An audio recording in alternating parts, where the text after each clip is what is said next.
এই মুসলিম জাতির মুক্তি কোন পথে? আমি ধ্যান জ্ঞান কল্পনা করেছি। ঢাকা রাজধানীর যত লাইব্রেরি আছে প্রত্যেকটা লাইব্রেরিতে আমার বিচরণ আছে।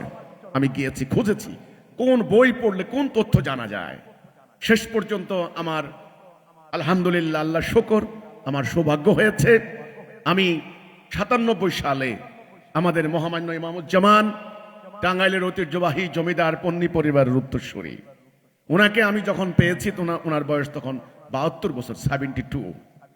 ওনার সম্পর্কে, ওনার ফ্যামিলি সম্পর্কে জানতাম, ইতিহাসের বইতে পড়েছি যে এক সময় বাংলাদেশ শাসন করেছেন সুলতানরা, সুলতানি আমলে। পাঠান যারা আফগান থেকে এসেছেন, সুলতান দাউদ খান কররানী, সুলতান সুলাইমান খান কররানী, সুলতান তাজ খান কররানী, সেই সালতানাত দুর্দান্ত দুর্ধর্ষ সেনাবাহিনী, মুঘল সেনাবাহিনীর বিরুদ্ধে লড়াই করে রাজমহলের যুদ্ধে সুলতান দাউদ খান কররানী লক্ষ লক্ষ আর্মি, হাতি ঘোড়া সমেত তিনি যুদ্ধ করেছেন। সেই যুদ্ধে মুঘল সেনাবাহিনীর কাছে ওনার বাহিনী পরাস্ত হয়েছে। ওনার মস্তক কেটে নিয়ে দিল্লির দরবারে উপহার দেওয়া হয়েছে। দিল্লির সম্রাট দেখে হতবাক হয়ে গিয়েছেন, বাংলায় এই কোন পাঠান বীর জন্ম নিয়েছে যে সারেন্ডার করে নাই, তার মস্তক আলাদা করে দেওয়া হয়েছে। তখন তিনি সাইদ খান পন্নী নামক আরেক ভদ্রলোককে ডাকলেন, এই ফ্যামিলির কে আছে? সেই সাইদ খান পন্নীকে পরবর্তীতে বাংলার পরগনার দায়িত্ব দেওয়া হয়েছে, তবে মুঘল এম্পায়ার এর আন্ডারে। সেই পরিবারের উত্তরসূরি জনাব মোহাম্মদ বাইজিদ খান পন্নী। ওনার চেহারায় দেখো, চেহারা দেখো, বাঙালিদের চেহারার মতো কি লাগে? নো। এই মহামানবকে আমি পেয়েছি, ওনার বয়স 72, আমার বয়স 27, উল্টা। আমি ওনার সংস্পর্শে যখন গেলাম, বাঘের মতো চোখ, উন্নত নাক, ফর্সা দুধে আলতায় মিশানো রং, বিরাট কপাল, চুলগুলি পিছন থেকে আশ্রানো, সৌম্যকান্ত দেহ চেহারা, শরীরে কোনো মেদ নাই, কথা বলেন মুক্তার মতো, পাহাড়ের মতো ভার, ধীরে ধীরে কথা বলেন। আমাকে দেখেই তিনি আগ্রহী হলেন। তিনি শুনলেন আমি তুমুল তুখোড় ছাত্র নেতা ছিলাম, এটা উনি শুনেছেন। শোনার পর আমার দিকে তিনি তাকালেন, তাকিয়ে বললেন, তুমি কি আমার কথা বুঝবে? আমি বললাম, আমি বুঝার চেষ্টা করছি। তুমি কি পারবে? আমি বললাম, আমার জন্য দোয়া করেন। তুমি কি বুঝছো? প্রথম দিন বুঝি নাই। তিনি বললেন, ঈমান নাই। আমি বললাম, এটা কেমন কথা, ঈমান নাই মানে? তাহলে আমরা কি আল্লাহ বিশ্বাস করি না? আমরা নামাজ পড়ি না? তিনি বললেন, মক্কার কাফেররাও নামাজ পড়তো। এ কথা শোনার সাথে সাথে আমার হৃদয় কেঁপে উঠল। ইনি বলেন কি? এই তথ্য আমাকে কেউ তো দেয় নাই আগে। মক্কার কাফেররাও নামাজ পড়তো, মক্কার কাফেররাও রোজা রাখতো, মক্কার কাফেররাও হজ করতো। আমি বললাম, তাই নাকি? তিনি বললেন, ইতিহাস পড়ো। শুরু করলাম অন্যভাবে দেখা দুনিয়াকে।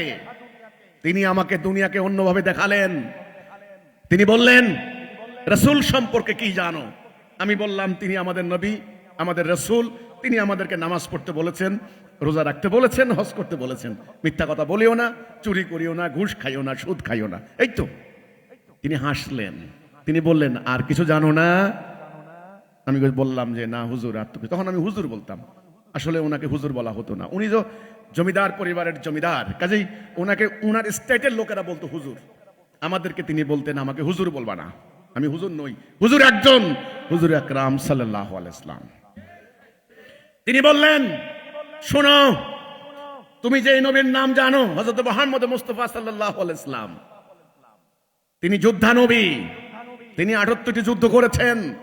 তিনি বিশ্বের অপরাজেয় দুর্ধর্ষ সেনানায়ক, সেনাপতি সৃষ্টি করেছেন। তিনি সৈনিক সৃষ্টি করেছেন। তিনি বলেছেন, নান্নাল জান্নাত ফি জিলালিস সায়ুফ, তলোয়ারের ছায়ার নিচে জান্নাত। বিশ্বের অপরাজেয় ৫ জন সেনানায়ক জীবনে কোনো যুদ্ধে পরাজিত হন নাই, তার মধ্যে হযরত মুহাম্মদ মুস্তাফা সাল্লাল্লাহু আলাইহি ওয়াসাল্লাম একজন। যোদ্ধানবীর জীবনী পড়েছো তুমি? আমাকে তিনি বলছেন।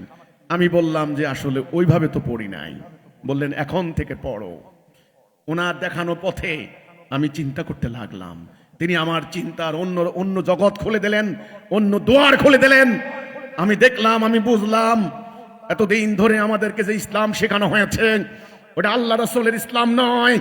গত 1300 বছর ধরে ধরে একটা বিকৃত বিপরীতমুখী ধর্ম আমাদেরকে শিক্ষা দেওয়া হয়েছে। যেই কারণে আজ 200 কোটি মুসলমান, 57টা রাষ্ট্র, তাদের 140টার উপরে সমুদ্র বন্দর, বিশ্বের 70% প্রাকৃতিক সম্পদ তেল গ্যাসের মালিক এরা। ইউরেনিয়াম, যে ইউরেনিয়াম দিয়ে অ্যাটম বোমা বানায়, 20% মুসলমানদের পায়ের নিচে। 3.5 কোটি বর্গ মাইলের এই মুসলিম জনপদ, কাসাব্লাঙ্কা থেকে শুরু করে ইন্দোনেশিয়া, ইয়েমেন থেকে শুরু করে আজকের কাজাকিস্তানের আয়তন 27 লক্ষ বর্গ মাইল। অর্ধ পৃথিবী জুড়ে 200 কোটি মুসলমান, 27,000 বর্গ মাইলের 80 লক্ষ ইহুদির হাতে তারা মার খাচ্ছে। কারণ কি? লক্ষ লক্ষ মসজিদ, লক্ষ লক্ষ মাদ্রাসা, লক্ষ লক্ষ হাফেজে কোরআন, মুফতি মৌলানা। এই মুসলমানদের সেনাবাহিনী আছে প্রায় 1.5 কোটি। 1.5 কোটি। সৌদি আরব, মিশর, সিরিয়া, ইরান, ইরাক, বাংলাদেশ, ফিলিস্তিন, Jordan, Pakistan, Afghanistan, Indonesia, Malaysia, সারা মুসলিম বেল্টের সেনাবাহিনী যোগ করলে প্রায় 1,70,00,000।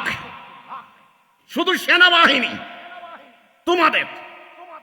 অথচ দুনিয়াতে মার খাচ্ছ তোমরা। ওই বলো, 22 লাখ মুসলমানদেরকে, রোহিঙ্গা মুসলমানদেরকে উদ্বাস্ত করা হয়েছে। এর কারণ কি? ইমামুজ্জামানকে প্রশ্ন করলাম যে ইমামুজ্জামান, কারণটা কি? তিনি তখন চা খাচ্ছেন, চায়ের কাপের মধ্যে তিনি তখন চামচ নাড়াচ্ছেন, আর তিনি বলছেন খুব ধীর স্থির, আমার মনে আছে প্রত্যেকটি কথা, পাহাড়ের মতো ভার। তিনি বলছেন, দেখো বাপু, তুমি যে ইসলামটাকে ধরে আছো এটা আল্লাহ রাসূলের ইসলাম নয়। তোমাদের ঈমান নাই, তোমাদের আকীদা ভুল। আমি চিন্তা করতে লাগলাম কিভাবে আমাদের আকীদা ভুল। তখন তিনি একটা একটা করে বোঝাতে লাগলেন। আজকে ওনার পক্ষ থেকে সেই বার্তা আমি তোমাদের কাছে পৌঁছায় দেওয়ার জন্য এখানে দাঁড়িয়েছি।